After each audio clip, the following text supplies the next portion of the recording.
Hello, Eagle family, and welcome to another episode of the Eagle Exchange. I'm Chancellor Karrie G. Dixon, and I'm excited to bring you a conversation with a leader whose vision helps shape higher education across our entire state. Today, I have the distinct honor of sitting down with President Peter Hans, the 7th president of the University of North Carolina System.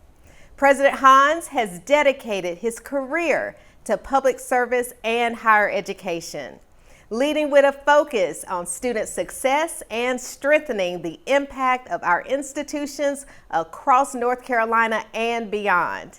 Today, we'll discuss his journey, the current landscape of higher education, and his vision for the future of the UNC system.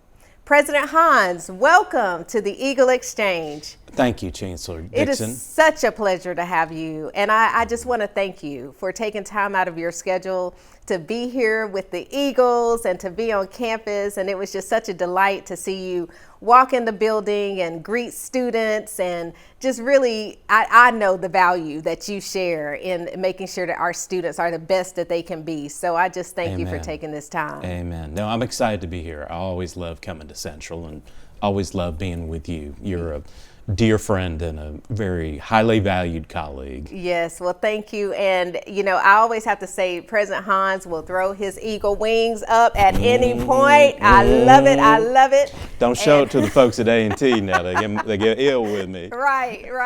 Well, that's okay. Those Aggies will be all right. But I just want to You start. got to take it easy on them in football. I You've know. been beating up on them really hard. I tell you, football, I love football. And you know I love football. Oh, I love do any too. sport. Yeah. But football, and when it comes to the Eagle Aggie Classic that we have every year, we always send a strong message to those Aggies. You won it so many times, you reversed the order. I like it. Right. I like it. Right. So, but it's fun. And I was very happy to be a part of Jim Martin's installation just a few weeks ago. And, you know, they have a great leader, and it's always good to have a wonderful partner. Indeed. Yes, and I appreciate that about the UNC system. It's, you know, all of us coming together, 17 of us, 17 chancellors, and I know you have to hear the ear, you know, you have to have the ear of all of us at sometimes one time and so it's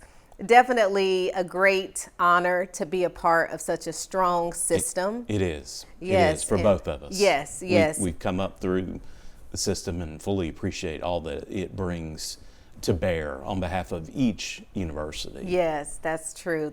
I'm very grateful for that. Yeah. And very grateful for your leadership because you. you've had some amazing experiences. Thank you. And I wanted our listeners just to hear about some of those experiences that really led to you becoming the president of the University of North Carolina System, and how these experiences really shaped who you are as a leader. Well, I appreciate the question, Chancellor. It's not an easy answer because there wasn't one moment in time where there was a epiphany, no burning bush, so to speak. I grew up in very small towns down on the coast and in the mountains, and found my way to Chapel Hill a little bit early, and it opened my eyes to a vast world beyond Horseshoe, North Carolina, and exposed me to so much about education and politics and the history and the culture of North Carolina and how rich it is. Yes. That the fact I ended up at the university, it wasn't a plan unless it was his plan. Amen, because I didn't understand it on the front end, but it is a joyful privilege to serve as president of the university. And if I recall correctly, you're first generation. I am. So we have that in common as well. And as you think about growing up in a small town and becoming the first in your family to earn that college degree, how does that? I'll never forget. I applied to one school because I thought you applied to the school that you wanted to go to. And I talk to young people today who are applying to 5, 10, 20 schools even. And I tell them this story that, I applied to one and thank goodness they let me in. But I can tell in their mind they're thinking, well, didn't you realize you could apply to more than one school? Right. But that's how naive I was, actually. That's how naive I was. My experience as first generation is because neither of my parents at the time had gone to college. They didn't know a lot about the process. They didn't know a lot about filling out the application, and don't even mention the FAFSA, and what that really meant. And it's so complicated. Yes, but what I do appreciate is my parents actually took me to church, and they asked some of the members in church, can you help her, with her applications, with the FAFSA? Can you help us? Can you explain it to us? So things like that. So your church family came in to support you on that. I love definitely, that. definitely. Yeah. And it just makes me think about the students we serve today, where a high percentage of our students are still coming in as first generation. That's right. And being there for them to help them navigate the process. That's right, because it's so complicated, from admissions to financial aid to where am I going to live? What am I going to study? All these decisions all at once. And that's why I'm always preaching about simplify, simplify, simplify. Yes. Because a college education ought to be hard, rigorous, to get that degree at the end of the day that push you. Yes. But it shouldn't be that hard to get into. Exactly. And one of the reasons I'm really proud that we've moved more towards this direct admissions standard to take some of the pressure off young people, make sure they know they have good choices within the University of North Carolina system, like NC Central. Right. And try to make it easier on them, because it can be very daunting for a first generation college student, much less somebody else even whose family has more experience with higher education. Definitely. I definitely agree with that. When I think about that process and navigating and making it more seamless, and I have to thank you, because you were definitely a champion for simplifying the process and making it easier to navigate.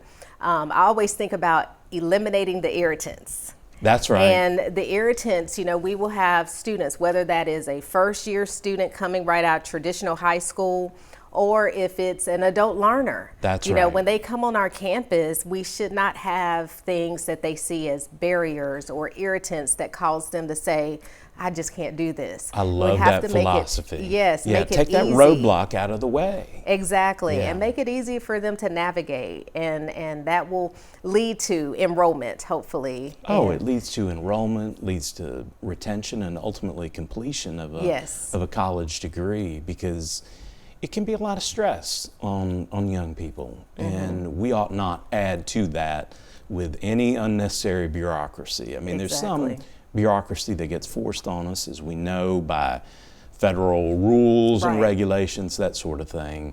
But we need to roll away the roadblocks, not add to the difficulty. Exactly, and it does make the difference. We see that even with your leadership in partnership with Kitty Hawk, Project Kitty Hawk. Yes. And how you were first to say, we have to look at this application process. That's right. We have to make sure that our campuses are making decisions quickly. That's right. Because we don't want to lose these potential adult learners to other institutions. We want them to be in the UNC system. Bingo. I always say it's an Amazon world, and if we function like Sears, it's not going to go well. Exactly. Now, when I say this to young people, they're like, well, what's Sears? I don't even know what that is. Now, folks a little bit closer to my age, at least. You're younger. Yes. Sears used to be the biggest company in the entire country. Had everything you were looking for. Everything. You remember the catalog? Yes, I remember the Sears catalog. This is what I'm going to ask Santa for. Yes, going through that circle and everything. Exactly. And now the very few remaining Sears stores, they don't even have any inventory. You just go in there and look at the catalog. Right. Well, people are used to this Amazon world. I pull it up on my phone and I order exactly what I want, and it shows up at my house within, I don't know, a day, 2 days, 3 days, something like this. So students, young people today are used to living in that kind of world. And for instance, in admissions, if they apply and it takes 3-4 months to even hear back from us, well, they may go someplace else that would cost more and would be a lower quality credential at the end of the day. So we've got to get quicker. We've got to simplify. And I appreciate you leading here on that philosophy in a way that empowers our students and their families. Definitely. And, our students have options, in North Carolina. Lots We of want them to options. stay in North Carolina. They right. do have a lot of options in North Carolina, whether that's private, public, or the community college system. And we all work together because it's about that pipeline also. That's right. And the importance of the pipeline with the community college system. No, and which I know that is yes, dear to my heart. Exactly. Dear to my heart. So I had to brag on community colleges for a second, but let me first say how much I appreciate you and NC Central leading in Project Kitty Hawk, Yes. which is all designed to turbocharge our online programs, particularly for adult learners. Yes. And Kitty Hawk was the first one through the window. It's led Yes. to enrollment. Your online unit is really sharp. Yes. And it's helping. We've already had some graduates. That's right. Through It was Kitty so Hawk. exciting from our Yeah. nursing program. So exciting to see all those graduates and to hear their stories, which are Yeah. absolutely amazing. So it's already paying dividends. Yes. Now, community colleges, it really plays into this conversation because, of course, previously I was president Yes. of community colleges, and I got to see how challenging it was for community college students to transfer into the UNC system, much less any other place. Right. And we already had these, what they call articulation agreements, designed to govern the transfer of credits, but not everything got through. And we've made big progress on Yes. this, and we'll continue to do so with the transfer guides. English 101 here is English 101 over here, so none of that gets lost Yes. any longer. And so many students start at a community college, which is great because they can do so at a lower cost to themselves and the state, do it closer at home, figure out if college level coursework is right for them at that stage of life, Right. and then transfer into a great school like NC Central and finish off their degree. And so Yes. I feel very passionate about advocating for their interests. Yes, I agree. And one of the first points of contact I wanted to make when I came to NCCU in July of 2024 is contacting JB Buxton at Yes. Durham Tech. He's good leader. And he was very, very Good leader. excited about all that we could do together in building this pipeline with Durham Tech and North Carolina Central University. Good partner. Yes, and since then we've had other community colleges, and I've had calls with other presidents who said, "Hey, we want to build an articulation agreement or an co-admissions program with NCCU." And I say that to say, because I know that you served as president of the North Carolina Community College System as well. All 58. Yes, and Yeah. it's so important. Just being at the system office myself at a point in time in my career and working on the comprehensive articulation agreement. Yes. And Which making was a big sure step it forward. was, oh yes, Yeah. it was a big step. A lot of work went into that. Yes, but it just makes the end result is making it easier for our students to transfer. That's right. Seamless transition from That's the community right. college to the senior institutions, the UNC system. But I will also say, and I make a point to say, that we want them to complete their community college degree. So we Yes. want them to finish the associates That's and right. then transfer.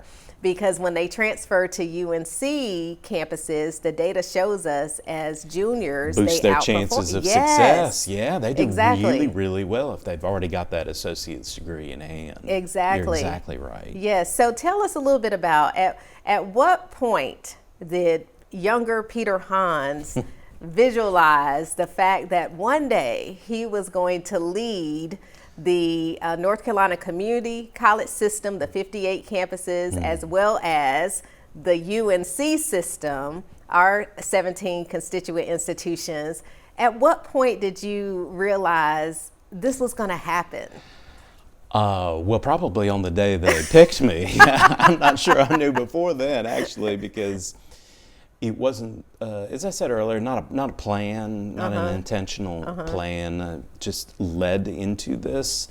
through many years of experience in business and law and politics, really, exposure to that, and higher education, because I had been serving 6 years on the State Board of Community Colleges, 12 years on the UNC Board of Governors before I became president of the community colleges. So I was a board member for 18 years before moving into the other side of the curtain to be staff. And it's interesting to see both sides of it, because it gives me a lot of visibility into making decisions and who views things how.